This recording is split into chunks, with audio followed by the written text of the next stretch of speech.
I'm talking today to Mandy Wiener, who is the author of Killing Kebble. The book is about the death of Brett Kebble, who goes from being a successful South African mining magnate to hiring a group of people to kill him. Mandy, what was the mining company or companies that the Kebble family ran, and how did they make their money?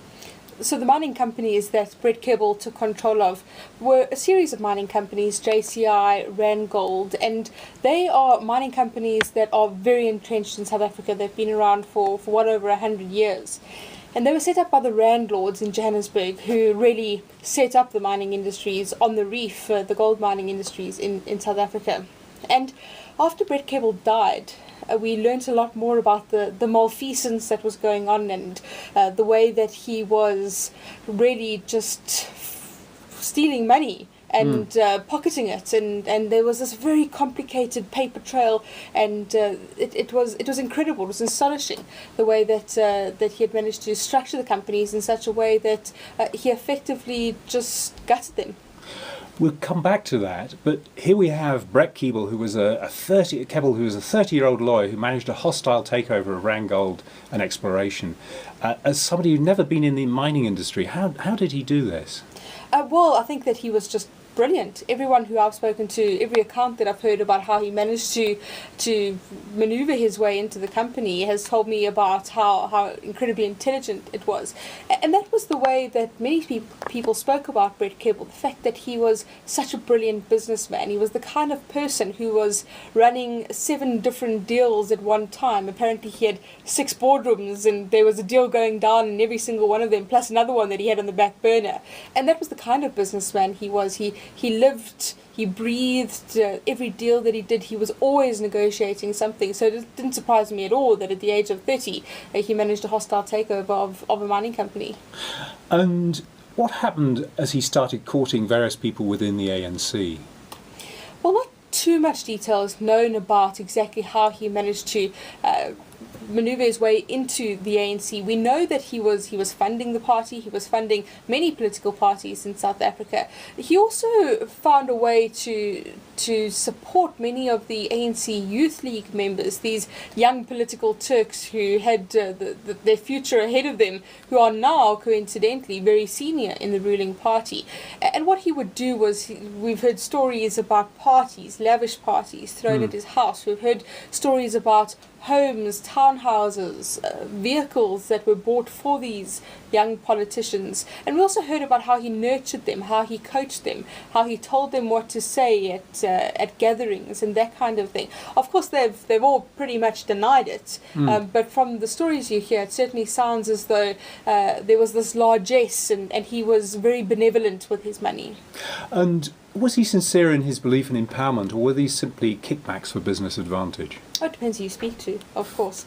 If you speak to some people, they'll say that he was just benevolent, and that he had lots of charities, about how he had charities that were feeding underprivileged street children in the Alexandra Township. You hear stories about he had the art awards, which he gave generously to, and then other people you speak to say it was purely for his own benefit. He only wanted those things to be done so that his own legacy could be benefited, and he was only doing it so that he could have some kind of benefit to himself.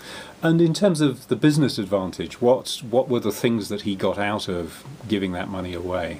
Well, I think there was a lot of black economic empowerment deals that he was very central to, and he reinvented himself regularly. And as a result of many of those economic empowerment deals, he did benefit financially, but he also benefited politically, because the underlying theme through many of his business deals and also his downfall is the political circumstances in which he found himself. And he believed that he was being targeted as part of an inter-party factionary battle within the Between ANC. Mbeki and Zuma. Between Thabo Mbeki and Jacob Zuma. Yeah. And he very much believed that he was central to that, and he believed that that's why he was targeted by the now defunct Scorpions, because he had aligned himself with the wrong group. And so how does a businessman like Brett Kebble get to meet a gangster like Glenn Agliotti? It's a fascinating story, the way that Brett Kebble, this captain of industry, this larger-than-life character, found himself going to the underworld to go and fetch his killer, effectively. And all of that, the door was opened through John Stratton, who was one of the directors of JCI, and also by Glenn Agliotti, who he had met, who was friends with Jackie Saleeby, the National Police Commissioner. How do you meet a man like Glenn Agliotti? You know, Well, he's not in Yellow Pages, is he? No, he's not in the Yellow Pages, but with Glenn Agliotti, it's all about who you know, and it's about building a network. And he came to Brett Kebble through John Stratton.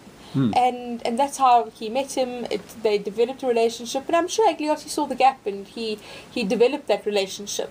And it was through Clinton Nassif, his former head of security, that he met the three people who actually killed him: Mikey Schultz, Nigel McGurk, and Cuppy Smith. He never actually met them in person. He didn't want that to happen, but that's how he was led to them. And what this story is for me is the nexus between politics, business, and organised crime. And it shows just how close in proximity a captain of industry can be to the police chief, who can be to hired killers. And in a way, the mention of John Stratton sort of simply shifts the question, because who is this British naturalised figure, and how does he become involved with Brett Kebble? Because he seems to be the sort of the beginning of the downfall, but very little is known about him. Very little is known about him. He's never faced charges in South Africa. He's never been extradited from Australia, where he now resides, and he's very ill. But his shadow certainly loomed large over Glenn Agliotti's murder trial, because for me, John Stratton was the conduit for Brett Kebble to the underworld. He was effectively the puppet master behind this entire thing, or at least that's how he was painted. Of course, he's never defended himself in court. I tried to speak to him for the book, and I got a lawyer's letter back. So he is quite a mystical figure. Is he a businessman, or is he something else? That's what's not clear. I think he is a businessman, but he's a businessman who knows how to do business particularly well in a very different kind of way. I think that he certainly is a businessman, but he regularly pops up in connection with a number of nefarious activities. But he's never been convicted of anything. He's never really been charged with anything. What sort of nefarious activities? Well, in this case in particular, there have been questions about how he was involved with the malfeasance at the listed companies, and how he was involved with that maladministration, and that corruption there. But of course, he's never been charged with anything. So how do these two shady characters, Glenn Agliotti and John Stratton, take Brett Kebble to, in a sense, corrupting Jackie Saleeby? How does that occur? Well, we heard a lot of that from Glenn Agliotti. He more than Stratton was the one who led Kebble to Jackie Saleeby. And what Agliotti did was he sold access to the National Police Commissioner and the head of Interpol, Jackie Saleeby. So he befriended Saleeby. They had a corrupt relationship, which has been proven by the courts. And he went to the Kebbles and said, if you pay me $1 million, I'll ensure that you have access to the National Police Commissioner, and he will do things for you. And at the time, Brett Kebble had quite a few issues with the taxman. He had issues with corruption charges and that kind of thing. And what happened was... So his hope was that these would go away if he could find the right person. Exactly. His hope was that these would go away. And that's what happened, was that Jackie Saleeby came to dinners with the Kebbles. The Kebbles went to meetings with senior policemen who were under Jackie Saleeby. And all of this was through Glenn Agliotti. And it's emerged in court about how Jackie Saleeby was wooed by Agliotti, about how they had these meetings at coffee shops, and brown envelopes stuffed with cash were slid across tables in boardrooms, and how they bought suits together and ties, and there was an exchange of UK intelligence documents in the shopping in the parking lot of a shopping centre. So we heard all of that detail, revelations that came out in court. And the trouble at the heart of this twisted tale is the thing you were referring to earlier, the money that was taken out of the companies that was never repaid. How is it possible to take that much money out of a listed companies without it being noticed? Well, I think it was only after Kebble died that we really realised the true scope of what was going on, how he had just pillaged these companies. And now that he's dead, there's very little that can be done about it. But it's alarming to know just exactly what went down. and how he was able to get away with it. You know, in the end, he was just shifting paper, and there was no money. Yes. And the fact that he managed to get away from it for so long just shows how remarkably astute and calculating he must have been. And how much do you think went missing? What's the calculation, and was any of it ever recovered? I can't recall exactly. I think the figure of 900 million yeah, rand it was about 900 out of 3 million companies. Rand. Yeah, out of 3 companies. But we've never seen the full forensic report. But certainly it was about 900 million, and that is just astonishing. And what was that money used for? Because if money goes missing, it has to arrive somewhere, doesn't it? Well, I'm not a business journalist. Yeah. So for me, the story that I covered mostly was about the murder. But in the process of writing the book, I did speak to many financial journalists who did cover it. And everyone I spoke to said that he was fleecing the companies in order to finance another deal. And that's what kept happening. It was this cycle of fraud, raising money to just fund another fraud, effectively. So it wasn't to do with his lifestyle, because he had a. Oh, it has to do with his lifestyle as well. I mean, Yeah. if you speak to his butler, you hear stories about the cars and how he moved house and forgot a safe full of Rolexes, and how Yeah. he misplaced a Porsche, and how at breakfast there'd be 30 types of jam. Yeah. And people who saw him drop thousands of rand in one grocery shop just for lunch. There's all these stories of excess and lavishness. And he had an art collection of some scale. Oh, he had a massive art collection. He was well Yeah. known for his art collection.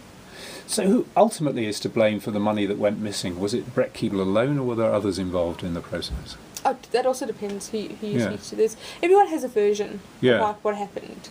And I'm not sure that we'll ever know the truth Yeah. of what happened. But no one's really ever been convicted or charged for any of it. How many of those who were in Kebble's circle are now in power? Well, I think the most prolific one would be Fikile Mbalula, who's now the Minister of Sport. He was the A.N.C Youth League leader. He's a candidate for the position of Secretary General in the A.N.C at the Mangaung conference at the end of the year. And he was always very close to Kebble, along with a number of others who perhaps aren't as politically involved anymore. But I think that Mbalula would certainly be the most high prominent. profile, the most prominent. Yeah. Mandy, thanks for talking to me today. Pleasure.